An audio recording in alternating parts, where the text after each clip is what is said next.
Hello viewers, welcome to Politicos. నేను మీ journalist Srikanth. ప్రస్తుతం మనం చెర్లపల్లి రైల్వే స్టేషన్ దగ్గర ఉన్నాం. ఏదైతే గతంలో భారత రైల్వే శాఖ ఏదైతే ఉందో, రైల్వే శాఖ గతంలో చూసుకున్నట్లయితే దాదాపు చాలా రైల్వే స్టేషన్లు, పాడుపడ్డటువంటి రైల్వే స్టేషన్లు కూడా పునరుద్ధరించి వాటికి తగినటువంటి బడ్జెట్ పెట్టి కూడా వాటిని చాలా ఆధునికంగా తయారు చేసింది.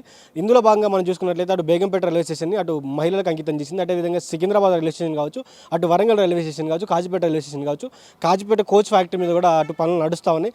దాదాపు అన్ని విధాలమైనటువంటి పనులు కూడా జరుగుతూ ఉంది. రైల్వే శాఖ ఎప్పటికప్పుడు కూడా ప్రయాణికులకు ఆధునిక సేవలు అందించేందుకు కూడా చాలా కష్టపడుతూ ఉంది. దానికి సంబంధించినటువంటి పనులు కూడా చేస్తూ ఉంది. రైల్వే శాఖ ఎప్పటికప్పుడు కూడా ప్రజలకు ఏదైతే ఆధునికంగా వస్తున్నాయో అన్ని సర్వీసులు కూడా ఇవ్వడానికి కూడా సిద్ధంగా ఉంది.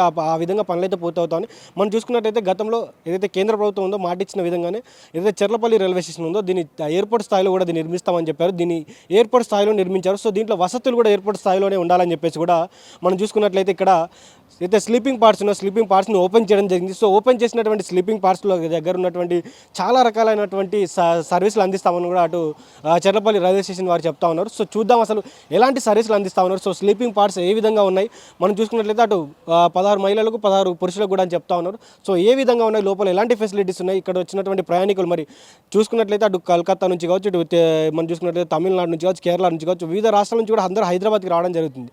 సో ఇప్పుడు హైదరాబాద్లో ఉన్నటువంటి సికింద్రాబాద్ రైల్వే స్టేషన్ ఇంతకుముందు చాలా పెద్దగా ఉండేది. సో ఇప్పుడు అక్కడ పనులు జరుగుతున్నప్పటికీ ఇప్పుడు చెర్లపల్లి స్టేషన్ అనేది చాలా పెద్ద స్టేషన్గా మారిన తరుణంలో ఇక్కడికి వచ్చినటువంటి వారందరూ కూడా పక్కన ఉన్నటువంటి లాడ్జ్లలో అక్కడ సంబంధించినటువంటి హోటల్స్ వెళ్ళినప్పుడు కూడా వాళ్ళకి ఎక్కువ మొత్తంలో ఛార్జెస్ పెడతా ఉన్నారు. సో దీన్ని దృష్టిలో పెట్టుకున్నటువంటి రైల్వే శాఖ ఇక్కడనే ప్రజలందరికీ కూడా 1-2 గంటలు తీసుకున్న ఏదైతే రెస్ట్ తీసుకునే వారికి ఇక్కడే మంచి సదుపాయం కల్పించాలని మంచి ఆలోచన చేసి కూడా ఇక్కడ స్లీపింగ్ పార్ట్స్ అని ఓపెన్ చేయడం జరిగింది. సో ఒకసారి చూద్దాం అసలు ఎట్లా ఉన్నాయి స్లీపింగ్ పార్ట్స్. ఏదైతే ఎయిర్పోర్ట్లో చూసుకున్నట్లయితే ఏదైతే ఎగ్జిక్యూటివ్ లాంజ్ ఉంటుందో ఆ రేంజ్లో కూడా ఇక్కడ ఉంటుందని చెప్తా ఉన్నారు. సో ఆ రేంజ్లోనే ఉంటుందా, అసలు ఏ విధంగా లోపల ఉన్నటువంటి సౌకర్యాలు ఉన్నాయి, ఎలాంటి ప్రైజెస్ ఉన్నాయో కూడా లోపలికి వెళ్ళి వీక్షించే ప్రయత్నం చేద్దాం. ఎలా ఉన్నాయో కూడా ఒకసారి వివరించే ప్రయత్నం చేద్దాం. సో చూశారు కదా, మనం రిసెప్షన్కి అయితే రావడం జరిగింది. ఇక్కడ ప్రైజెస్ చూసుకున్నట్లయితే దాదాపు 2 గంటలకి 200, 6 గంటలకి 400, 12 గంటలకి 800, 24 గంటలకి 1200 కూడా ఇక్కడ ఛార్జ్ చేస్తూ ఉన్నారు. బయట కంటే చాలా తక్కువగా ఛార్జ్ చేస్తూ ఉన్నారు. ప్రయాణికులకు చాలా సౌకర్యవంతంగా కలిగే విషయం ఏదని చెప్పుకోవచ్చు. సో చూస్తున్నారు కదా, ఏదైతే స్త్రీల కోసం ఏర్పాటు చేసినటువంటి స్లీపింగ్ ప్యాడ్స్, అక్కడ స్త్రీలకు 16 స్లీపింగ్ ప్యాడ్స్, అక్కడ మనం చూసుకున్నట్లయితే అక్కడ పురుషులకు కూడా 16 స్లీపింగ్ పార్ట్స్ అని ఓపెన్ చేయడం జరిగింది. సో ఈ 32 స్లీపింగ్ పార్ట్స్ అని ఇక్కడ ఓపెన్ చేయడం జరిగింది. సో లోపలికి వెళ్ళైతే చూద్దాం ఎలాంటి సౌకర్యాలు ఉన్నాయో, ఏ విధమైనటువంటి ఆధునికమైనటువంటి సౌకర్యాలు ఉన్నాయో కూడా లోపలికి వెళ్ళి చూసే ప్రయత్నం చేద్దాం. సో చూస్తున్నారు కదా, భారత రైల్వే శాఖ ఎంత అత్యాధునికంగా కూడా ఈ లాంజ్లో ఉన్నటువంటి ఏదైతే స్లీపింగ్ పార్ట్స్ ఉన్నాయో సేమ్ ఎగ్జిక్యూటివ్ లాంజ్ లాగానే ఉన్నాయి. ఎంత మంచిగా ఉన్నాయంటే చాలా అత్యాధునికంగా కూడా ఎంతో మంచిగా చాలా ఆధునికంగా అయినటువంటి సౌకర్యాలను కూడా ఏర్పాటు చేయడం, చాలా తక్కువ ప్రైజ్లో ఇవన్నీ ఏర్పాటు చేయడం జరిగింది. అయితే మనం ఈ స్లీపింగ్ పార్ట్స్ అయితే 16 స్లీపింగ్ పార్ట్స్ ఉన్నాయో, ఈ 16 స్లీపింగ్ పార్ట్స్ ఇక్కడ పురుషులు దాంట్లో ఉన్న దాంట్లో ఏదో ఒక స్లీపింగ్ పార్ట్ని మనం అసలు క్లుప్తంగా పరిశీలించే ప్రయత్నం చేద్దాం. అసలు ఎలాంటి సౌకర్యాలు ఉన్నాయో లోపల కూడా చూసే ప్రయత్నం చేద్దాం. మొదట దీనికి ఒక యాక్సెస్ కార్డ్ అనేది ఉంటుంది. సో యాక్సెస్ కార్డ్ పెట్టినప్పుడు మాత్రమే అది ఓపెన్ అవుతుంది. సో ఇక్కడ యాక్సెస్ కార్డ్ ఓపెన్ చేసిన తర్వాత దీన్ని ఓపెన్ చేసిన తర్వాత మనం లోపలికి వెళ్ళవచ్చు. లోపలికి వెళ్ళిన తర్వాత కూడా మనకు ఒక బెడ్ని కూడా వాళ్ళు మంచిగా రెడీ చేసి ఇవ్వడం జరుగుతుంది విత్ పిల్లో. వాళ్ళు ఇచ్చిన తర్వాత కూడా మనం చూసుకున్నట్లయితే దాదాపు ఇక్కడ వివిధ రకాలైనటువంటి ఆప్షన్స్ అయితే మనకు కనబడతా ఉన్నాయి.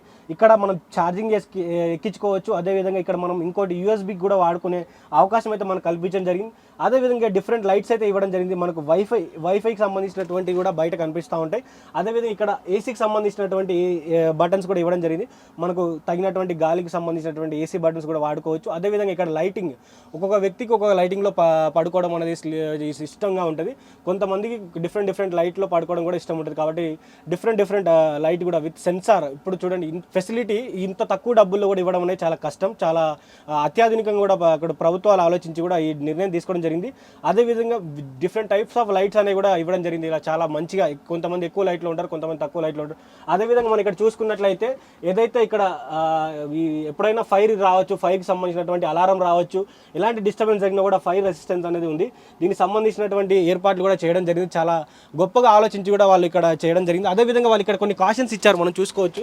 ఆ కాషన్స్ ఏంటంటే అసలు ఏం చేయొచ్చు, ఏం చేయకూడదనే కాషన్స్ కూడా మీకు ఇచ్చారు. ఇక్కడ ఎలా ఉండాలి, ఏం చేయాలని కూడా వాళ్ళు కొంతమంది తెలిసి ఉండొచ్చు, తెలియకపో ఉండొచ్చు. కాబట్టి చదువుకోవచ్చు, లేకపోతే మీకు బయట రిసెప్షన్లో కూడా ఇలా ఉండండి కూడా చెప్తారు. అదేవిధంగా ఇక్కడ ఈ డోర్ లాక్ అయిపోయిన తర్వాత కూడా ఏదైతే ఈ బటన్ ప్రెస్ చేస్తామో అప్పుడు ఆ డోర్ ఓపెన్ చేసుకోవచ్చు మనం. సో ఈ బటన్ కూడా, ఇక్కడ ఉన్న బటన్ కూడా ఇది మనం డోర్ ఓపెన్ చేసుకోవడానికి ఉపయోగపడుతుంది. కాబట్టి బయట నుంచి అయితే కార్డ్ తోటి ఓపెన్ చేస్తాం. ఒకవేళ లోపలికి వచ్చిన తర్వాత ఈ బటన్ వచ్చి మనం ఆ లాక్ని బయటికి తీస్తే కూడా అది ఓపెన్ అయ్యే అవకాశం ఉంటుంది. కాబట్టి ఇవి ఇక్కడ డిఫరెంట్ టైప్స్ ఆఫ్ లైట్స్తో కూడినటువంటి చాలా అత్యాధునికమైనటువంటి చాలా తక్కువ ప్రైస్లో మనం ఛార్జింగ్ సాకెట్ కావచ్చు ఇవన్నీ కూడా యూజ్ చేసుకునే అవకాశం మనకు ఇటు భారత రైల్వే శాఖ కల్పించింది. మనం అయితే ఇప్పుడు బయటకు వచ్చే ప్రయత్నం చేద్దాం. అసలు బయట కూడా మనకు చాలా సౌకర్యాలు అయితే కనిపిస్తూ ఉన్నాయి. మనం చూసుకున్నట్లయితే మనకు వైఫై వీళ్ళు ఇప్పుడు ఇక్కడ మీరు ఎప్పుడైతే ఈ లాంజ్లో ఏదైతే స్లీపింగ్ పార్ట్స్లో మీరు వచ్చిన తర్వాత కూడా మీకు వైఫై అనేది 24/7 మీకు వైఫై ఇస్తూ ఉన్నారు. అదేవిధంగా మనం చూసుకున్నట్లయితే ఏదైతే సీసీ కెమెరాలు మనం బయటికి పోయినప్పుడు కూడా చాలా హోటల్స్లో కూడా చాలా ఇబ్బంది పడే అవకాశం అయితే కనిపిస్తూ ఉంటాయి. ఎందుకంటే సరైన సీసీ కెమెరాలో వాళ్ళు మన ఇంట్లో ఉన్నటువంటి మహిళల్ని కావచ్చు మనల్ని కావచ్చు ఇబ్బంది పెట్టే ప్రయత్నంలో ఆ సీసీ కెమెరాలు ఎక్కడ పడితే అక్కడ పెట్టి మనల్ని ఇబ్బంది పెట్టే ప్రయత్నం చేస్తారు. కాబట్టి ఇక్కడ గవర్నమెంట్ సీసీ కెమెరా పెట్టి తమ వస్తువులకు ఎలాంటి ఇబ్బంది కలగకుండా తమ వస్తువులు తమ లాకర్లో పెట్టుకునే విధంగా కూడా అటు గవర్నమెంట్ మనకు చేయడం జరిగింది. మనం చూసుకున్నట్లయితే ఏసీ కూడా 24/7 మీరు ఇక్కడ వచ్చినంతసేపు లోపల ఏసీ ఉన్నా కూడా మళ్ళీ బయట ఏసీ కూడా మీరు చూడవచ్చు. మీకు ఎక్కడక్కడ కూడా ఏసీలు పెట్టడం జరిగింది. అదేవిధంగా సపరేట్ టాయిలెట్స్ కూడా చాలా అత్యాధునికంగా ఉన్నాయి, చాలా మంచిగా ఉన్నాయి. ఎప్పటికప్పుడు కూడా టాయిలెట్స్ క్లీన్ చేస్తూ ఉన్నారు. ఇక్కడ వర్కర్స్ని కూడా పెట్టడం జరిగింది. ఇంతటి మంచి సౌకర్యాలు అందిస్తున్నటువంటి భారత రైల్వే శాఖకు కూడా పొలిటికోస్ మీడియా ద్వారా మేము ధన్యవాదాలు చెప్తా ఉన్నాం. రానున్నటువంటి రోజుల్లో ప్రయాణికులందరినీ కూడా మంచిగా సౌకర్యాలు ఇచ్చి ప్రజలందరినీ కూడా ఇలాంటి మధ్యతరగతి కుటుంబాలు కూడా ఇలా జీవించే విధంగా ఇలాంటి స్లీపింగ్ పార్ట్స్లో ఉండే విధంగా కూడా మంచి వసతులు ఏర్పాటు చేసి మంచి ప్రైజులు ఇచ్చినందుకు కూడా పొలిటికోస్ మీడియా ద్వారా అటు భారత రైల్వే శాఖ కావచ్చు ఇక్కడ రాష్ట్రంలో ఉన్నటువంటి నాయకులకు కావచ్చు దేశ నాయకులకు కావచ్చు ఎవరైతే దీనికి సహకరించినటువంటి నాయకులందరినీ కూడా ఇటు చెర్లపల్లి రైల్వే సంబంధించినటువంటి అధికారులందరూ కూడా పొలిటికోస్ మీడియా ద్వారా మేము ధన్యవాదాలు చెప్తా ఉన్నాం. రానున్నటువంటి రోజుల్లో కూడా ఇలాంటి మంచి సౌకర్యాలు కూడా ప్రజలకు అందించాలని కూడా కోరుతా ఉన్నాం.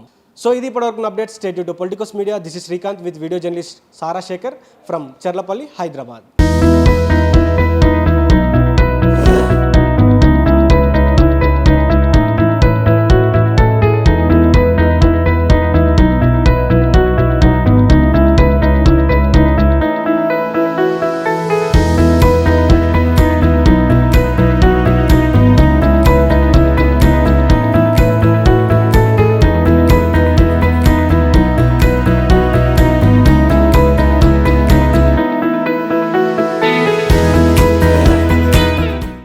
Please subscribe to the channel and download the Politicos app from the links in the description.